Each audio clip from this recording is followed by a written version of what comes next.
அனைவருக்கும் வணக்கம்.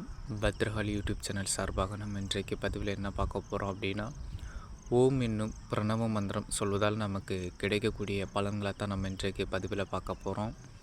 இந்த ஓம் என்ற பிரணவம் விநாயக பெருமானை குறிக்குது. ஏன்னா அவர் தான் முதற்கடவுள், அவரை குறிக்கிறதா இந்த மந்திரம். அதே போல் பார்வதியையும் முருகப்பெருமான் சிவனையும் குறிக்குது.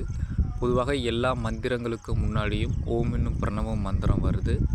ஏன்னா இதில் தான் எல்லாமே அடக்கும். நம்ம இந்த மந்திரத்தை நம்ம சொல்வதால் நமக்கு கிடைக்கக்கூடிய நலங்கள் என்ன அப்படின்னா, நம்ம உடலில் தெய்வீக சக்தி அதிகரிக்கும். அதே போல் அனைத்து தெய்வங்களோட அருளையும் பெற்றுத்தரக்கூடிய ஒரு மந்திரமாக இருக்கும். இந்த ஒரு மந்திரத்தை வச்சு நம்ம அனைத்து காரியங்களையும் நம்ம சாதித்து கொள்ள முடியும். ஒரு நபர் அனுதினமும் இந்த மந்திரத்தை சொல்லிக்கிட்டு வர்றாங்க அப்படின்னா, அவங்களுக்கு உடலில் தெய்வீக சக்தி ரொம்ப ரொம்ப அதிகமாக இருக்கும். அவங்க நினச்சா குறி சொல்ல முடியும், முக்காலமும் அறிய முடியும். ஒரு ஞானியை போல் அவங்க இருக்க முடியும். வேறு எந்த ஒரு மந்திரமும் உச்சரிக்க தேவையில்லை.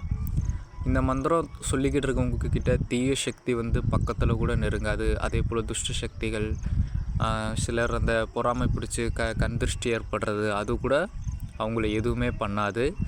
அனைத்து தெய்வங்களுமே அவங்களுக்கு உதவி பண்ணத்தான் நினைக்கும். அதாவது உதவிக்கு தான் வருவாங்க. அவ்வளவு ஒரு சக்தி வாய்ந்த மந்திரம் தான் ஓம் என்ற மந்திரம். இந்த மந்திரத்தை நம்ம எப்படி சொல்லணும் அப்படின்னோன்னா, விடிய காலையில் அல்லது மாலை நேரத்தில், இல்லை இரவு நேரத்தில், இல்லை உங்களுக்கு எப்போல்லாம் நேரம் கிடைக்குதோ அந்த டயத்தில் ஒரு அமைதியான ஒரு இடத்துல அமர்ந்து நீங்கள் மனதை ஒருநிலைப்படுத்தி இந்த ஓம் என்ற மந்திரத்தை நீங்கள் சொல்லலாம். இதுக்கு எண்ணிக்கை தேவையில்லை.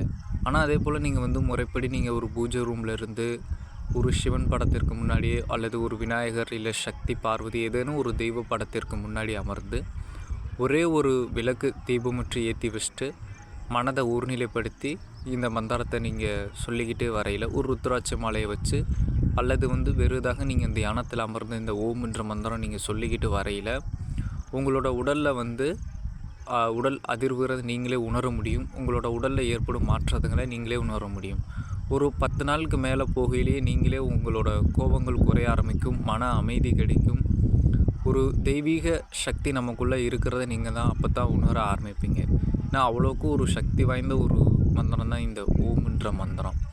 இதே போல் நம்ம சொல்லிக்கிட்டு வரையிலேயே நமக்கு பல நன்மைகள் ஏற்படும். அதை நீங்களே உணர்வீங்க. சரிங்களா? நன்றி, வணக்கம்.